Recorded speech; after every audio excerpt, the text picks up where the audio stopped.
Bill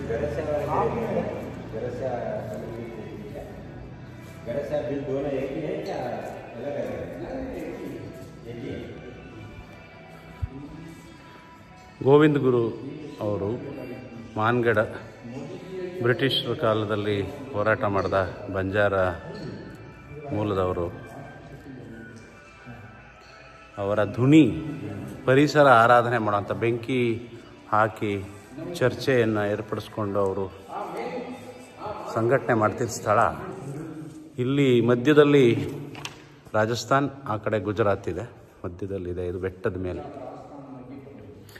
ಇವತ್ತಿಲ್ಲಿ ವಿಚಾರ ಸಂಕಿರಣಕ್ಕೆ ಬಂದಿದ್ದೀವಿ. All India Banjara ಸೇವಾ ಸಂಘದ ರಾಷ್ಟ್ರೀಯ ಪ್ರೊಫೆಸರ್ಸ್ ಕಾನ್ಫರೆನ್ಸ್ ಇಲ್ಲಿ ನಡೀತಾ ಇದೆ. ಹೀರಾ ನಾಯಕ್ ಸಾಹೇಬರು, ಡಿ ರಾಮನಾಯಕ್ ಅವರು, ಥಾವರಿಯಾ ನಾಯಕ್ ಅವರು, ನಮ್ಮ ಬಂಜಾರ ಅಕಾಡೆಮಿಯಿಂದ ನಾನು ಎಲ್ಲ ಇಲ್ಲಿ ಇವತ್ತು ಭಾಗವಹಿಸ್ತಾ ಇದ್ದೀವಿ.